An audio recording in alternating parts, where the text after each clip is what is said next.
दया और प्रेम के सागर, मेरे हृदय मंदिर के आराध्य, मेरे बंदी छोड़ साहब कबीर के पावन चरण कमलों में कोटि कोटि बंदगी करते हुए पूज्य संत समाज और साहब के नेमी प्रेमी सभी भक्तजनों को सप्रेम साहेब बंदे। बहुत लोग पूछते हैं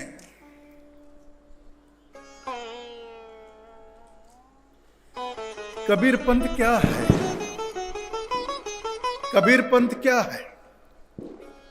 अब जो पुराने कबीर पंथी उनको पता है कि कबीर पंथ क्या है, लेकिन जो नए हैं या जो कबीर पंथी नहीं है वो कबीर पंथ क्या है इसे आज तक जान ही नहीं पाए हैं। तो उनसे मैं निवेदन करना चाहूंगा, कबीर पंथ जैसा कि नाम ही है, कबीर जो हमारे सदगुरु हुए और पंथ अर्थात पथ मार्ग, कबीर का मार्ग, हमारे सदगुरु कबीर का मार्ग, और हमारे सदगुरु कबीर का मार्ग प्रेम का मार्ग है।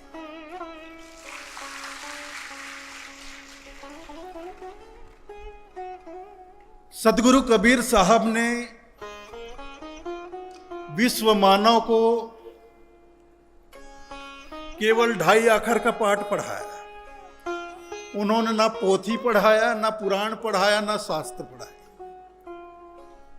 हमारे सदगुरु साहब ने मानव समाज को केवल 2.5 अक्षर का पाठ पढ़ाया, और वो 2.5 अक्षर का पाठ है प्रेम का पाठ।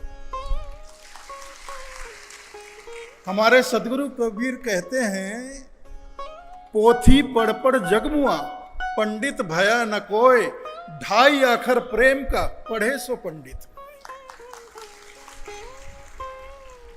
कितने भी पोथी पुराण पढ़ लो, कितने भी शास्त्र पढ़ लो, स्कूल कॉलेज के यूनिवर्सिटी की बड़ी बड़ी डिग्रियां प्राप्त कर लो, आप ज्ञानी नहीं हो सकते। हाँ, विद्वान हो सकते हैं, शिक्षित हो सकते हैं, जानकार हो सकते हैं,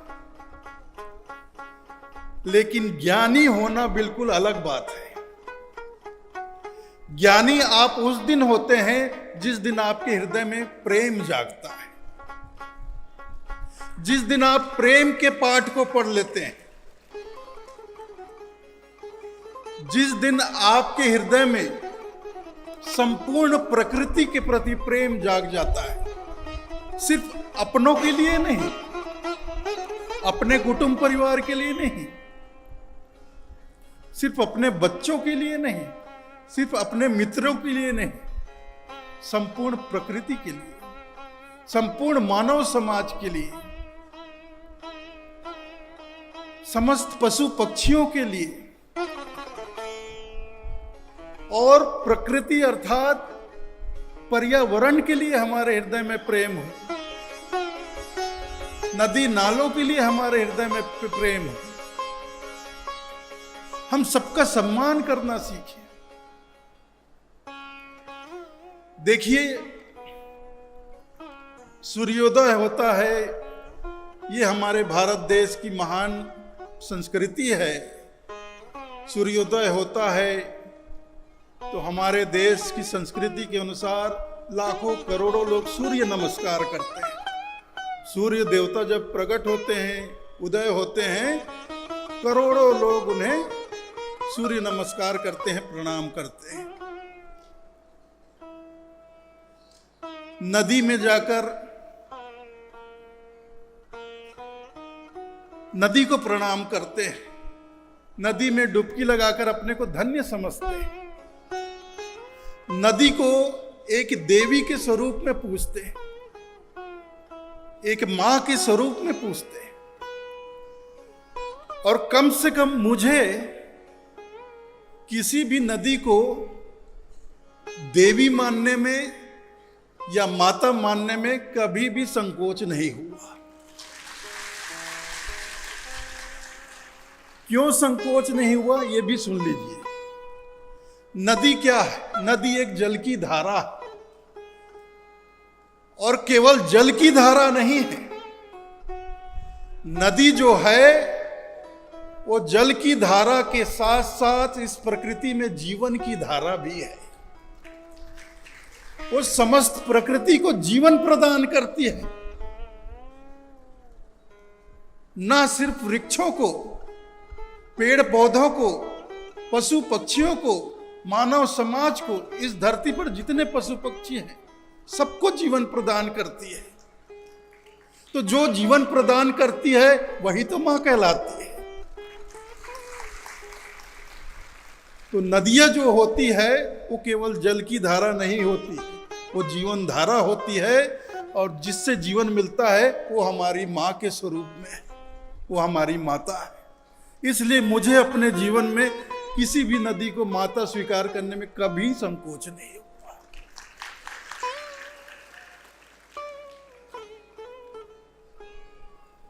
हमारा देश, भारत देश,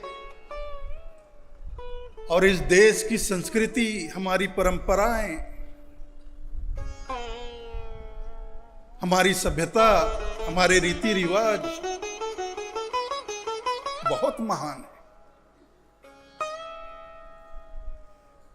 कुछ कबीरपंथियों की ऐसी धारणा होती है कि हम कबीर पंथ में आ गए तो अब हमें भारतीय संस्कृति, सभ्यता, रीति रिवाज, परंपराओं से हमें मुक्त हो जाना है, उसे दूर कर देना है या उससे दूर हो जाना है। बिल्कुल नहीं। कबीरपंथी होने का अर्थ ये नहीं है कि हम अपने भारत देश की प्राचीन संस्कृति, परंपराएं, सभ्यता, रीति रिवाजों से, पर्व त्योहारों से दूर हो जाए। ये कबीरपंथी होना नहीं है। कबीरपंथी होने का सही अर्थ क्या है? कबीरपंथी होने का सही अर्थ है कि हमारे देश की जो प्राचीन संस्कृति है, परंपराएं हैं, रीति रिवाज हैं, तीज त्योहार हैं, उनमें जो बुराइयां आ गई हैं, उनमें जो कुरीतियां आ गई है, उनमें जो रूढ़ता आ गई, उनको दूर करें, उनको दूर करें, ना कि हम खुद अपनी प्राचीन संस्कृति से दूर हो जाएं। अगर हम अपनी प्राचीन संस्कृति से दूर हो गए तो फिर हम चौका आरती भी नहीं कर पाएंगे। जो कबीर पंथ में चौका आरती होता है ये कोई कबीर पंथ की देन नहीं है। चौका आरती ये हमारे भारत देश की प्राचीन परंपरा है।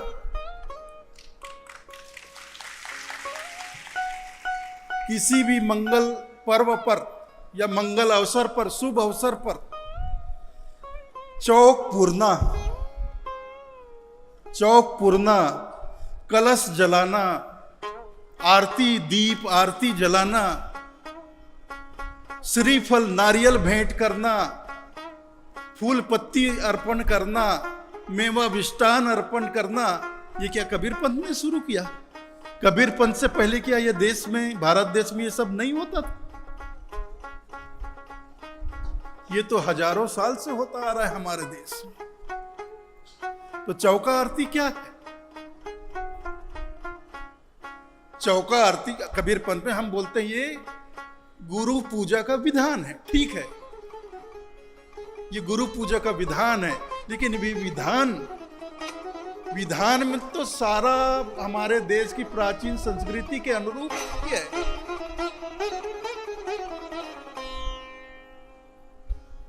कुछ लोग,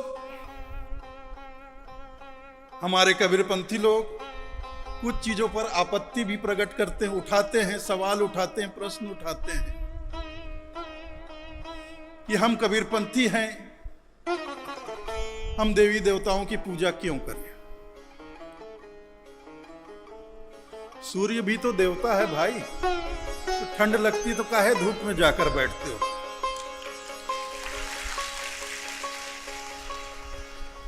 जल भी तो देवता है भाई, देवी है, नदी है। जब गर्मी लगती तो जाकर नदी का जल क्यों पीकर अपने आप को तृप्त करते हो? मत पिया करो। अग्नि की पूजा की जाती है हमारे भारत देश में, लेकिन हम लोग कहते हैं अग्नि की पूजा नहीं करेंगे। तो आप जो कलश जलाते हो घर में, नित्य संध्या आरती करते हो, तो जो दीपक जलाते हो उसमें क्या होता है? अग्नि नहीं होती क्या? बिना अग्नि के आरती पूजा कर लेते हो क्या? अगरबत्ती भी जलाते हो तो उसमें भी अग्नि होती है। तो इतनी चीड़ क्यों? अपने ही देश, अपने ही भारत देश की प्राचीन संस्कृति से कुछ लोगों को इतनी चीड़ क्यों है? हमारे देश की हर संस्कृति में कोई ना कोई सार छुपा हुआ है, हर परंपरा में कोई सार छुपा हुआ है। वेद पुराणों का मजाक उड़ाया जाता है, कुछ लोग हैं जो उड़ाते हैं मजाक, लेकिन आप जानते हैं जो हमारे गुरु पूजा का विधान है, चौका आरती जिसे हम कहते हैं, चौका आरती जब पूरा जाता है तो चार दिशाओं में हमारे कबीर पंथ के चार गुरुओं का स्थान होता है कि नहीं? आप लोग जानते हैं? जो पुराने लोग हैं, जो चौका आरती कराते हैं, जो महंत लोग हैं, जो दीवान लोग हैं, वो सब जानते हैं। जब चौक पूरते हैं तो चारों दिशा में हमारे कबीर पंथ के चारों गुरुओं का स्थान होता है, और मध्य में हमारे सत्य पुरुष जो पर ब्रह्म परमात्मा है उनका स्थान होता है कि नहीं होता है? इसके साथ आपको एक बात और पता है, जो चारों दिशा में चार गुरुओं का स्थान है, आपके पश्चिम में सहते जी का, दक्षिण में गुरु चतुर्भुज जी का, और इधर पूर्व में राय बंके जी का, गुरु राय बंके जी का, और उत्तर में धनी धर्मदास जी का, गुरु धनी धर्मदास जी का। और इन चारों गुरुओं के साथ साथ बहुत लोग आज सुनेंगे इस बात को, बहुत लोग आज पहली बार सुनेंगे इस बात को, हमारे चौका आरती में चार गुरुओं के साथ साथ हमारे चार वेदों को भी स्थान दिया गया है। पता है? आप जानते थे इस बात को? हमारे देश की जो चार वेद हैं, ऋग्वेद, सामवेद, यजुर्वेद और एक अथर्ववेद, ऐसे चार वेद हैं, वो चारों दिशाओं में चारों वेदों का भी स्थान होता है, और मध्य में जो सतपुरुष का स्थान है वहां स्वसम वेद का स्थान होता है। तो हमारा कबीर पंथ अपने पूजा विधान में जब वेदों को स्थान प्रदान कर रहे हैं, वहां हम आरती लेकर आरती पूजा करते हैं, अपना शीश नमन करते हैं, माथा टेकते हैं, फिर बाद में जाकर हम अपने वेद पुराणों का मजाक क्यों उड़ाते हैं? और मजाक उड़ाते हो तो फिर चौका आरती में स्थान क्यों देते हो? क्यों दिया गया? आज से तो नहीं दिया गया है, ये तो प्रारंभ से ही, आदिकाल से ही दिया गया है। किसी का मजाक उड़ाना ये बहुत सरल है, सहज है।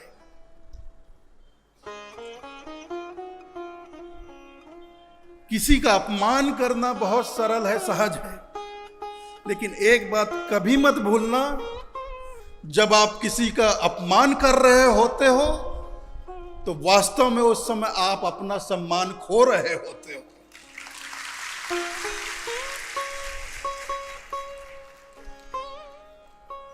तो किसी का भी अपमान आप करो तो ये सोच लेना अच्छे से, ठीक है मैं जोश में, गुस्से में आकर मैं किसी का अपमान तो कर रहा हूं, लेकिन वास्तव में मैं दूसरे का अपमान नहीं कर रहा हूं। जिस वक्त मैं अपमान कर रहा होता हूं उस वक्त मैं वास्तव में अपना सम्मान खो रहा होता हूं। दूसरे का अपमान करके हम अपना सम्मान खो देते हैं। कभी दूसरे का अपमान नहीं करना चाहिए, किसी का अपमान नहीं करना चाहिए। और क्यों करना चाहिए? लेकिन साहब ने कहा है, सत्य को जांच परख कर स्वीकार करो, ग्रहण करो। साहब की वाणी है, सबका होकर लीजिए। हमारे सदगुरु कबीर कहते हैं, सबका होकर लीजिए, सांचा शब्द नहीं। सबका लो, सबका सुनो,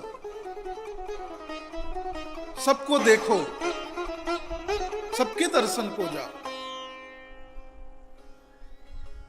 किसी का भी सत्संग हो, बैठो सुनो उनको, वेद का भी सुनो, भागवत गीता का भी सुनो, रामायण भी सुनो, मानस भी सुनो, गुरुद्वारा में बैठकर गुरु ग्रंथ साहब की वाणियां सुनो, गुरुवाणी सुनो, सबका हुक्म लीजिए, सांचा शब्द निहार, लेकिन आंख मूंद कर नहीं, जांच कर, समझ कर, परख कर, अगर लगे कि हाँ ये बहुत अच्छी बात है, ये मुझे ग्रहण करना चाहिए, मुझे स्वीकार करना चाहिए, हमारे हृदय को लगता है कि ये बहुत सुंदर बात है, ये हमारे जीवन के उपयोग की बात है, जीवन में उपयोगी बात है, इससे हमारा जीवन और सुंदर बनेगा, सुधरेगा, तो निसंकोच होके सबका होकर लीजिए। हमारे साहब भेदभाव नहीं करते हैं,